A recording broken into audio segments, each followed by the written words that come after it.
Dear students, कैसे हैं आप लोग? आशा है आप अच्छे होंगे। डियर स्टूडेंट्स, आज के इस लेक्चर में हम स्फीयर से रिलेटेड कॉन्सेप्ट को सीखेंगे। तो चलिए स्टार्ट करते हैं प्यारे बच्चों। स्फीयर क्या होता है? स्फीयर एक 3D शेप कुछ इस टाइप का, आपने देखा होगा फुटबॉल, कुछ 3D शेप इस टाइप का, इसी चीज को हम क्या कहते हैं प्यारे बच्चों? स्फीयर कहते हैं। एग्जाम्पल में आप देख सकते हैं फुटबॉल, ठीक है, फुटबॉल, बास्केटबॉल, ये एक 3D फिगर होता है, 3D शेप होता है। इसी 3D शेप को हम स्फीयर कहते हैं। अब स्फीयर से रिलेटेड हम सरफेस एरिया, वॉल्यूम को समझेंगे और इनका फॉर्मूला क्या है ये समझेंगे। तो देखो, स्फीयर का जो आउटर सरफेस है, अगर उसका हम एरिया फाइंड करें, स्फीयर जैसे एक आपने फुटबॉल ले लिया, फुटबॉल का जो आउटर सरफेस होता है, इसके एरिया को अगर हम फाइंड करें तो इस एरिया को हम सरफेस एरिया कहते हैं। जैसे आपने सर्कल पढ़ा होगा, एक सर्कल आपको पता होगा क्या होता है। एक ये सर्कल है, सर्कल की अगर रेडियस प्यारे बच्चों r है, और अगर आप इस पूरे एरिया की बात करें तो सर्कल की जो एरिया होती है वो क्या होती है? पाई आर स्क्वायर। सर्कल की एरिया जो होती है पाई आर स्क्वायर। उसी तरीके से स्फीयर में भी हमें सरफेस एरिया के बारे में जानना है। तो सरफेस एरिया क्या होगा स्फीयर के लिए? सरफेस एरिया जो होगा इसके लिए ये होता है 4 पाई आर स्क्वायर। क्या होता है प्यारे बच्चों? 4 पाई आर स्क्वायर। अब यहां से आप इसको कैसे मेमोराइज करेंगे? तो मेमोराइज करने का सिंपल सा तरीका ये है कि 4 into area of circle, 4 into area of circle. इस तरीके से आप इसके सरफेस एरिया को मेमोराइज कर सकते हैं, क्योंकि आपको पता है एरिया सर्कल का जो होता है ये पाई आर स्क्वायर है। तो अगर हम स्फीयर के सरफेस एरिया की बात करें तो 4 इंटू एरिया ऑफ सर्कल, यानी कि सरफेस एरिया जो होगा वो 4 पाई आर स्क्वायर के बराबर होगा।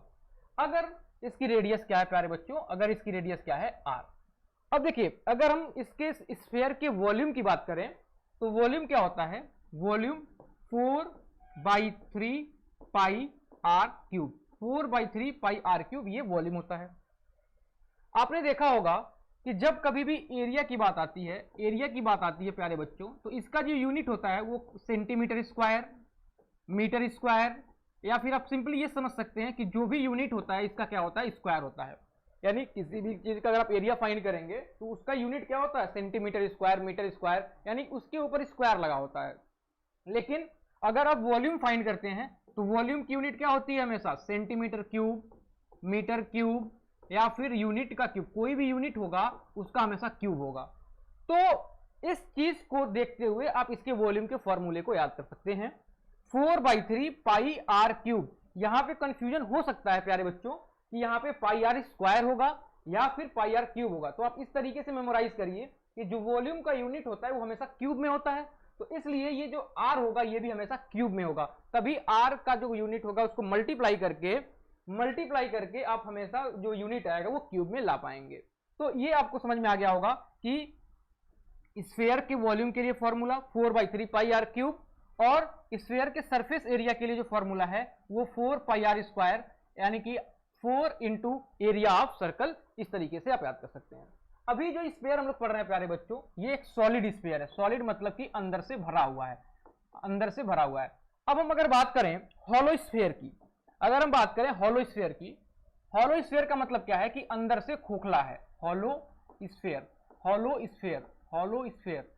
अंदर से ये खोखला है। तो इसका वॉल्यूम कैसे फाइंड करेंगे, इस पे जरा फोकस करें।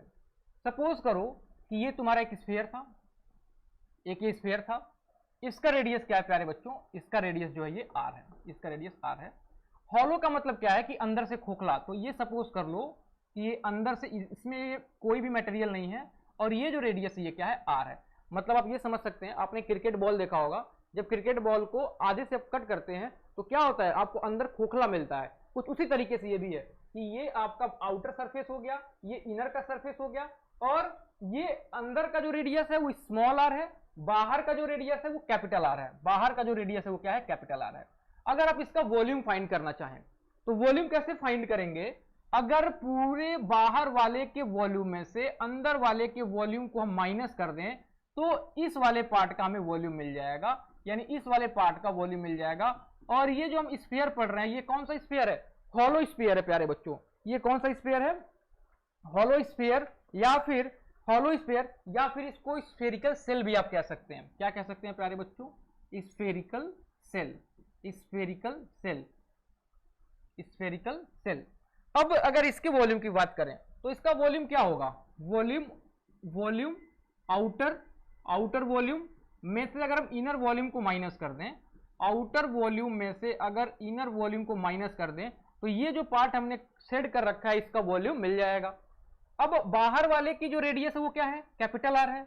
अंदर वाले का रेडियस क्या है? स्मॉल आर है। तो इसका वॉल्यूम क्या होगा? वॉल्यूम का फॉर्मूला भी हमने पढ़ा, 4/3 पाई आर क्यूब। तो ये 4/3 पाई आर क्यूब होगा, और अंदर यहां पे 4/3 पाई आर। इसका रेडियस क्या है प्यारे बच्चों? Small r. तो इसके आर के पोजीशन पे स्मॉल आर पुट करेंगे तो ये 4 पाई आर क्यूब हो गया।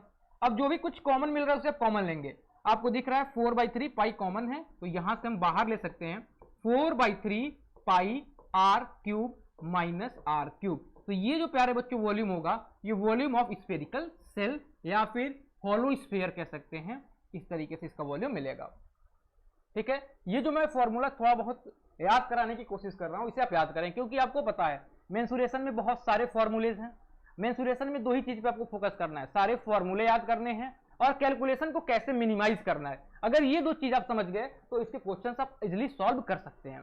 तो पहला हमने बताया स्फीयर, और ये हमने क्या बताया? Spherical shell. अब अगर ये जो स्फीयर है, अगर इस स्फीयर को दो पार्ट में हम कट कर दे, जैसे अब हम बात करने जा रहे हैं हेमिस्फीयर की। हेमी से पता चल रहा है आधा, हेमिस्फीयर मतलब आधा स्फीयर। देखो ये हमारे पास एक स्फीयर था, अब इस स्फीयर को हमने यहां से कट कर दिया तो हमें दो स्फीयर मिल गया, दो हेमिस्फीयर मिला, एक ऐसा और एक नीचे से मिल गया ऐसा। तो इस चीज को हम क्या कहते हैं प्यारे बच्चों? हेमिस्फीयर कहते हैं। अब हम बात करने जा रहे हैं कि हेमिस्फीयर का सरफेस एरिया और हेमिस्फीयर का वॉल्यूम क्या होगा। तो देखना जरा, हेमिस्फीयर कैसा फिगर बनाया गया था? एक इस तरीके की फिगर थी, इसको हमने क्या कहा? हेमिस्फीयर। अगर इसकी रेडियस प्यारे बच्चों आर है, अगर इसकी रेडियस क्या है? आर है, तो समझो जरा, अगर इसकी रेडियस आर है तो इसमें दो तरीके की सरफेस एरिया होगी। एक सरफेस एरिया क्या होगा? जैसे आप ये समझ सकते हैं, हेमिस्फीयर की तरह इसको आप ले सकते हैं, ये ऊपर से एक सर्कुलर पार्ट दिख रहा होगा और नीचे से एक स्फेरिकल हेमिस्फेरिकल पार्ट दिख रहा होगा। तो इसमें एरिया दो तरीके की होगी। एक एरिया कर्व सरफेस एरिया, तो कर्व सरफेस एरिया में बस हम नीचे वाले पार्ट को लेंगे, और एक एरिया होगा टोटल सरफेस एरिया। तो टोटल सरफेस एरिया में हमें ये वाला एरिया और ऊपर वाला एरिया, दोनों एरिया को ऐड करना पड़ेगा। तो देखिए यहां पे जो एरिया होगा प्यारे बच्चों वो दो तरीके का होगा। यहां पे एरिया दो होगा, वो दो तरीके का होगा। एक कौन सा होगा? एक होगा कर्व्ड सरफेस एरिया, एक हुआ कर्व्ड सरफेस एरिया, और एक दूसरा जो होगा इसे हम कहेंगे total surface area. Total surface area में आपको ऊपर वाला सरफेस भी लेना है। जैसे कर्व सरफेस एरिया में आपको कौन सा लेना है? अगर आपने ये स्फीयर बना लिया प्यारे बच्चों, तो कर्व सरफेस एरिया में बस आपको ये वाला एरिया लेना है, ये वाला एरिया लेना है। और टोटल सरफेस एरिया में अगर आपने स्फीयर बनाया हेमिस्फीयर, तो ये वाला एरिया भी लेना है और साथ में इसके नीचे का जो ये एरिया है इसको भी आपको लेना है। तो कैसे इसको हम पढ़ें? तो देखो कर्व सरफेस एरिया के लिए मैं बता रहा हूं। देखो कर्व सरफेस एरिया, जब ये स्फीयर पूरा था, तो इसका एरिया क्या था? 4 पाई आर स्क्वायर। अब ये आधे से कैंसिल हो गया है, आधे से ये कट गया है, तो कितना बचेगा? उसका हाफ बचेगा। यानी आप ये कर सकते हैं कर्व सरफेस एरिया के लिए, surface area of sphere divided by 2, यानी कि 4 पाई आर स्क्वायर डिवाइडेड बाई 2। ये 2 से 2 बार में कैंसिल हो गया, तो यहां पे क्या मिलेगा? 2 पाई आर स्क्वायर। क्या मिलेगा यहां पे? 2 पाई आर स्क्वायर। यानी कर्व सरफेस एरिया जो मिलेगा वो क्या मिलेगा? 2 पाई आर स्क्वायर। ये हेमिस्फीयर का कर्व सरफेस एरिया मिल गया। अब अगर टोटल सरफेस एरिया की बात करें तो ये कर्व सरफेस एरिया में बस ऊपर के एरिया को आपको ऐड करना है। अब देखो ये स्फीयर था ना, तो जब इसको आप कट करेंगे तो ये जो पार्ट होगा, अगर इसको मैं ऊपर से देखूंगा तो कुछ इस सर्कुलर टाइप का दिखेगा, और इसका भी रेडियस क्या है? आर। और सर्कल का एरिया क्या होता है? पाई आर स्क्वायर। यानी अगर हमें टोटल सरफेस एरिया फाइंड करना है तो उसमें इस वैल्यू को बस ऐड करना होगा। तो यानी टोटल सरफेस एरिया आप यहां देख सकते हैं, टोटल सरफेस एरिया के लिए हमें कर्व सरफेस एरिया में एक सर्कल के एरिया को ऐड करना है प्यारे बच्चों, एरिया ऑफ सर्कल। क्यों ऐसा कर रहे हैं? फिगर से समझिए, इस वाले का एरिया को हम कर्व सरफेस एरिया कह रहे थे, इसका एरिया कितना आ गया है 2 पाई आर स्क्वायर। ये ऊपर का जो सरफेस ये कैसा है, ये सर्कुलर सरफेस है और इसकी एरिया क्या होती है पाई आर स्क्वायर। इसको अगर यहां पे ऐड करें तो यहां से मिलेगा total surface area is equal to 2 pi r square plus pi r square, यानी टोटल सरफेस एरिया यहां मिल गया 3 पाई आर स्क्वायर। तो ये हेमिस्फीयर के लिए टोटल सरफेस एरिया मिल गया प्यारे बच्चों। ठीक है, तो अब ये बात आपको समझ में आ गई होगी। तो अगर मैं एक लाइन में यहां लिखना चाहूं तो ये जो फिगर मिल रहा है आपको कुछ इस टाइप का, ठीक है, ये रेडियस अगर आर है तो इसका कर्व सरफेस एरिया आपको कितना मिल गया 2 पाई आर स्क्वायर।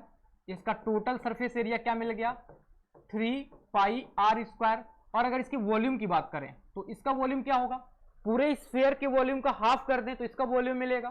पूरा स्फीयर का वॉल्यूम कितना था 4/3 पाई आर क्यूब, उसका हाफ करेंगे तो कितना होगा, आइए देखते हैं। यानी volume of sphere divided by 2, और वॉल्यूम ऑफ स्फीयर क्या होता था 4/3 पाई आर क्यूब अपॉन 2। ये 2 से ये 2 कैंसिल हो गया, यानी यहां से मिलेगा 2/3 पाई आर क्यूब। तो इसका वॉल्यूम क्या मिल गया प्यारे बच्चों, वॉल्यूम मिल गया 4/3 पाई आर क्यूब। तो ये इसका वॉल्यूम मिल गया 4/3 पाई आर क्यूब। तो ये बात आपको समझ में आ गई होगी कि किसी भी हेमिस्फीयर के वॉल्यूम को कैसे फाइंड आउट करें और उसके सरफेस एरिया और कर्व सरफेस एरिया से क्या मतलब है। तो कर्व सरफेस एरिया का मतलब कि बस बाहर नीचे का हिस्सा, टोटल सरफेस का एरिया नीचे का भी और ऊपर का जो लेयर है यानी ऊपर का जो सर्कुलर पार्ट है इसके भी एरिया को अगर हम ऐड करेंगे तो यहां से हमें टोटल सरफेस एरिया मिलेगा। अब एक कॉन्सेप्ट और यहां पे आप देख सकते हैं, यहां पे भी बॉल कह सकते हैं या फिर प्यारे बच्चों हेमी स्फेरिकल सेल कह सकते हैं, हेमी स्फेरिकल सेल। तो ये देख लो क्या होता है hemispherical shell. Hemispherical shell का मतलब होता है कि ये जो अभी आपने जो हॉलो स्फीयर पढ़ा था, हॉलो स्फीयर को आधे से कट कर दीजिए। तो आधे से कट करेंगे तो कैसा फिगर मिलेगा, ऐसा मिलेगा और एक ऐसा इसमें मिल गया, और अंदर से ये खोखला था तो इसके अंदर कुछ इस टाइप का मिलेगा, ये चीज इस तरीके का मिलेगा। ठीक है प्यारे बच्चों, और ये वाला पार्ट जो होगा वो भरा होगा, अंदर का जो पार्ट होगा प्यारे बच्चों वो क्या होगा खोखला होगा। अगर इसको आप ऊपर से देखेंगे, तो अगर इस वाले पार्ट को अगर हम आपको दिखाएं, ये वाला पार्ट, तो ये कैसा दिखेगा, इसका मैं अगर आपको डायग्राम बनाऊं तो ये वाला पार्ट जो प्यारे बच्चों दिखेगा कुछ इस तरीके का दिखेगा, ये सर्कल और एक ये और ये कलर, ये अंदर से खोखला होगा और ये कुछ पार्ट आपको इस तरीके से दिखेगा यहाँ पे, ये वाला पार्ट। ठीक है, तो ऊपर का क्या है, एक सर्कल में से अंदर का पार्ट गायब किया गया है और अंदर आपको ये दिख रहा है। अब इसमें अगर इसकी रेडियस स्मॉल आर है, और बड़े वाले की जो रेडियस है वो क्या है कैपिटल आर है, यानी बड़े वाले की रेडियस कितनी है कैपिटल आर, और छोटे वाले अंदर वाले का जो रेडियस है वो स्मॉल आर है। तो अगर इसके थिकनेस की बात करें तो आर में से स्मॉल आर को माइनस कर लेंगे, यानी अगर थिकनेस की बात करें, तो थिकनेस के लिए क्या कर दिया, आर में से स्मॉल आर को माइनस कर दिया। अब देखो प्यारे बच्चों, अगर इसके वॉल्यूम की बात करें तो वॉल्यूम कैसे निकलेगा, वॉल्यूम निकालने के लिए आउटर वॉल्यूम में से इनर वॉल्यूम को माइनस कर दें, अंदर से खोखला है ना तो पूरे का वॉल्यूम निकाल दें, उसमें से अंदर के वॉल्यूम को माइनस कर दें तो वो उसका स्फेरिकल वॉल्यूम आपको मिल जाएगा, हेमिस्फेरिकल वॉल्यूम मिल जाएगा। यानी कि ऐसे कर सकते हैं, क्या होता है 2/3 और इस बार कैपिटल आर लेंगे r cube minus 2/3 pi small r cube. अब 2/3 पाई बाहर ले सकते हैं तो वॉल्यूम आएगा 2/3 पाई और अंदर मिलेगा r cube minus are cube. ये प्यारे बच्चों इसका वॉल्यूम मिल गया, ये क्या मिल गया, इसका वॉल्यूम मिल गया। ठीक है, तो अभी हमने सारे फॉर्मूलेस को देखा। अब इन सारे फॉर्मूलेस से हम क्वेश्चन को कैसे सॉल्व करेंगे ये हम आगे देखते हैं प्यारे बच्चों। तो चलिए क्वेश्चन की तरफ चलते हैं। क्वेश्चन कहा हुआ है find the surface area and volume of a sphere of radius 14 centimetre. कुछ नहीं करना है, आपको क्या फाइंड करना है, सरफेस एरिया फाइंड करना है और वॉल्यूम फाइंड करना है। तो सरफेस एरिया का फॉर्मूला क्या होता है भाई, 4 पाई आर स्क्वायर। अब देखो एक चीज नोट कर लो, आगे क्वेश्चन सॉल्व करने में आपको इससे हेल्प मिलेगा। जब कभी भी रेडियस 7 के मल्टीपल में मिले, जब कभी भी रेडियस 7 के मल्टीपल में हो तो हमेशा पाई की वैल्यू 22/7 रखना चाहिए, जिससे आपका कैलकुलेशन इजी होगा। ठीक है, फिर से, जब कभी भी रेडियस 7 के मल्टीपल में हो तो आप पाई की वैल्यू कितना रखेंगे, 22/7 रखेंगे, जिससे आपका कैलकुलेशन इजी होगा। जैसे यहां पे रेडियस कितना दिया गया है, 14 सेंटीमीटर, तो आप पाई की वैल्यू कितना रखेंगे, 22/7 रखना होगा। तो ये सरफेस एरिया है, रेडियस आपको गिवन है, इसमें वैल्यू पुट करके आप सरफेस एरिया फाइंड कर सकते हैं। और यहाँ पे वॉल्यूम पूछा गया है, तो वॉल्यूम की फॉर्मूला क्या होता है, 4/3 पाई आर क्यूब। तो यहाँ पे पाई और आर की वैल्यू पुट करके आप वॉल्यूम फाइंड कर सकते हैं। तो ये क्वेश्चन प्यारे बच्चों आप सॉल्व करेंगे खुद से, ये आपके लिए होमवर्क है। चलिए अगले क्वेश्चन को करते हैं। इसमें कहा गया है find the surface area and volume of sphere of diameter इतना। ठीक है प्यारे बच्चों, अब देखो डायमीटर और रेडियस में रिलेशन क्या होता है। ये अगर सर्कल है प्यारे बच्चों, ये सर्कल है, तो ये रेडियस होता है और ये डायमीटर होता है। तो ये यहां से यहां तक ये डायमीटर, और अगर यहां से यहां तक की बात करें तो रेडियस। तो ये भी आर है और ये भी आर है, तो टोटल किसके बराबर हो गया, आर प्लस आर यानी कि 2r। तो डायमीटर के लिए 2r के बराबर, यानी r की अगर बात करें तो डायमीटर बाई 2 हो जाता है, यानी यहां पे अगर r की बात करें तो 21/2 हो जाएगा प्यारे बच्चों। अब यहां पे एक चीज नोटिस करो कि बच्चे क्या करते हैं, यहां पे 21 को 2 से काट देंगे और फिर उसको 10.5 लिख देंगे। ऐसा नहीं करना है, आप रेडियस को फ्रैक्शन में ही रहने दें, 21/2 ही रहने दें, क्योंकि अभी जब आप कैलकुलेशन करेंगे तो अपने आप को कैंसिल आउट हो जाएगा। अगर आप डेसिमल में करेंगे तो डेसिमल के कैलकुलेशन करने में आपको दिक्कतें आएंगी, इसलिए आप इसको फ्रैक्शन में ही 21/2 ही रहने दें।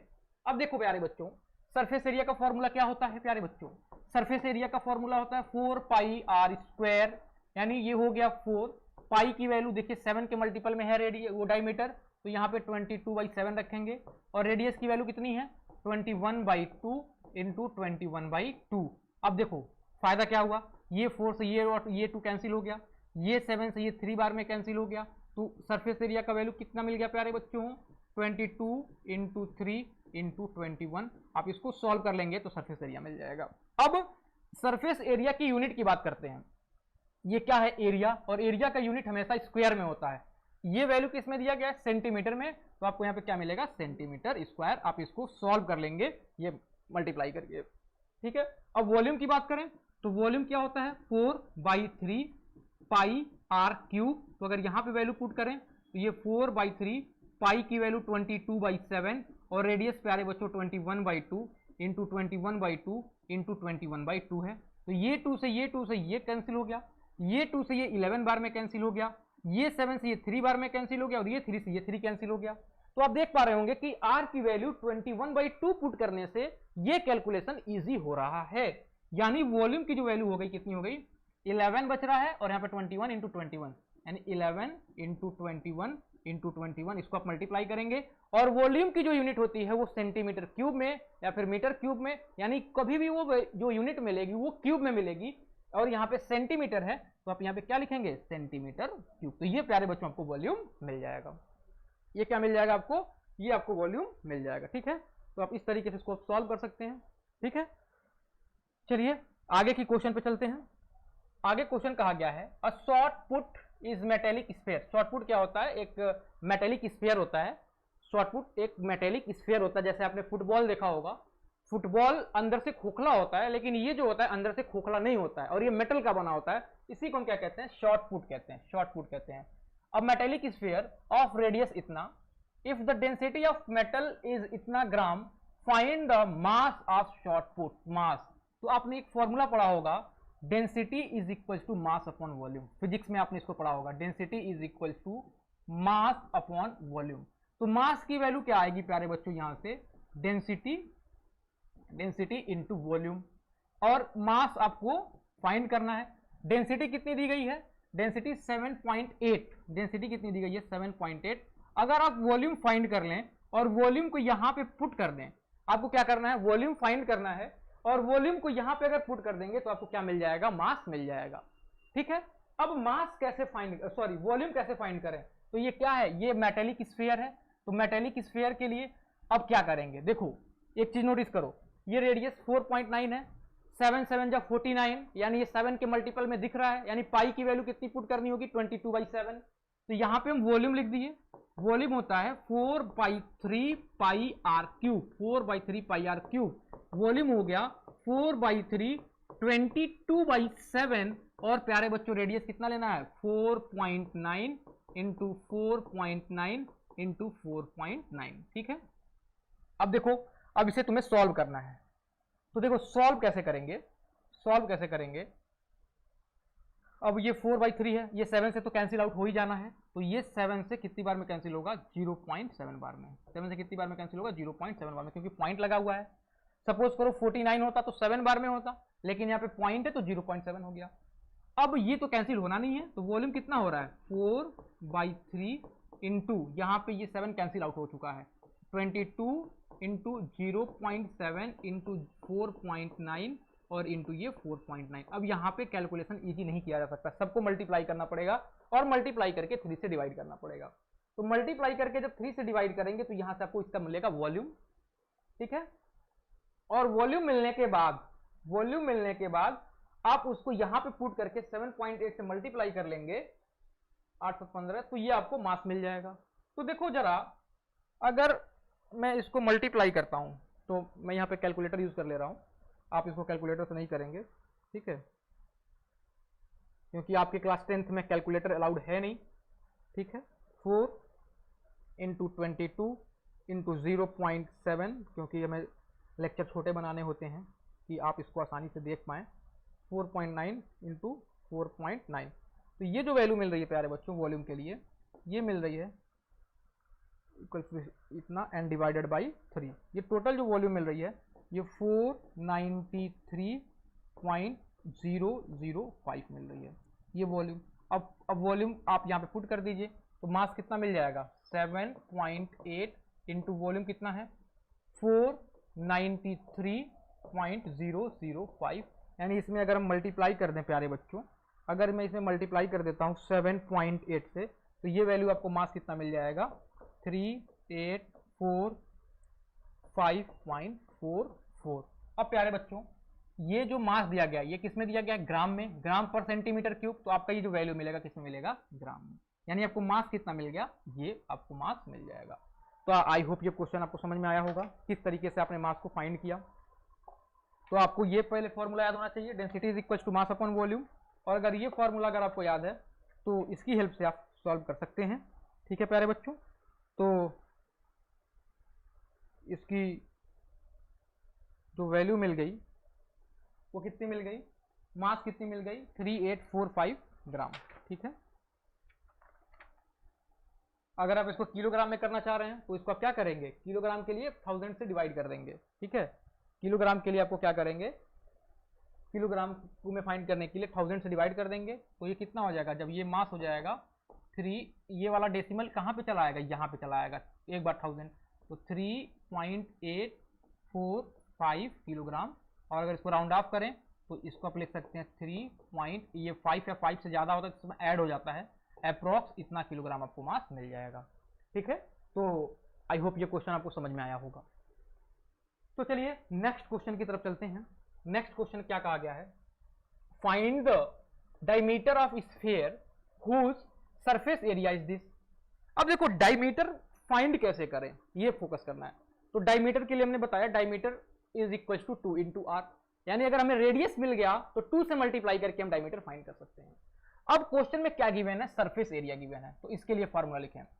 सरफेस एरिया क्या होता है प्यारे बच्चों 4 इंटू पाई आर स्क्वायर, और सरफेस एरिया कितना दिया गया है 154, और ये कितना है 4 इंटू 22/7, और ये रेडियस का स्क्वायर।